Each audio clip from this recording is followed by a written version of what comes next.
Remue ménage. Remue ménage.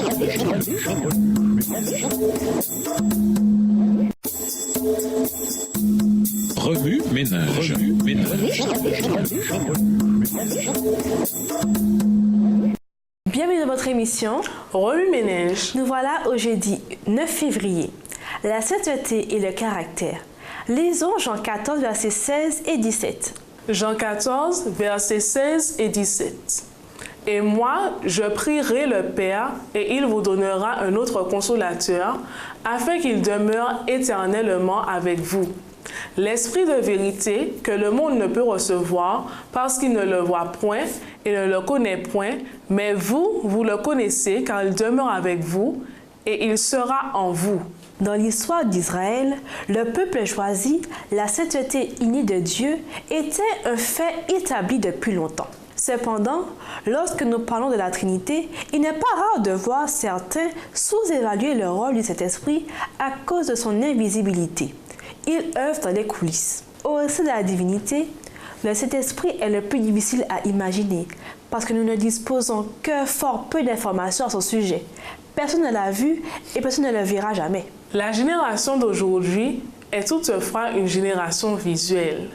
Et une grande partie de l'information dans le processus de l'apprentissage passe très efficacement par un support visuel. Cependant, voir le Saint-Esprit constitue plus qu'une simple perception visuelle impliquant le sens de la vue.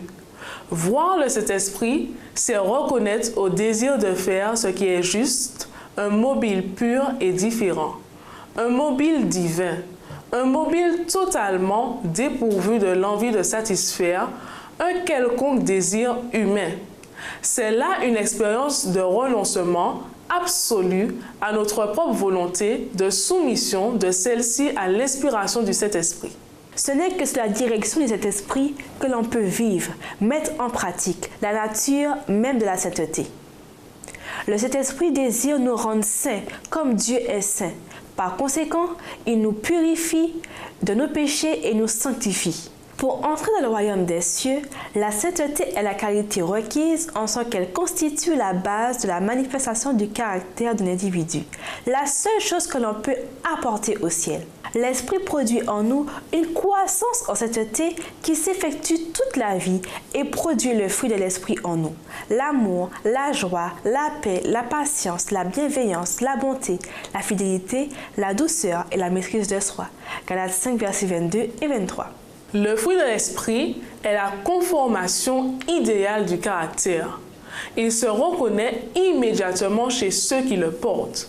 Par conséquent, le caractère devient en soi un témoignage vivant et une bénédiction pour tous. Au sens le plus élevé, la sainteté est considérée comme une quête bénéfique pour l'âme et cependant en substance entièrement désintéressée. Mener une vie sainte constitue, dans sa forme la plus authentique, un effort qui dépend totalement de Dieu, le Saint-Esprit. Nul ne verra le ciel à moins de présenter un caractère fondé sur la nature de la sainteté.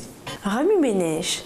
Comment pouvons-nous communiquer la personne et l'autorité du Saint-Esprit? En outre, comment pouvons-nous souligner et établir son rôle essentiel, à savoir nous aider à développer un caractère digne du ciel?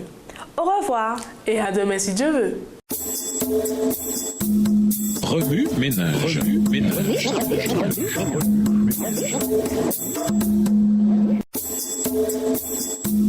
Remue ménage.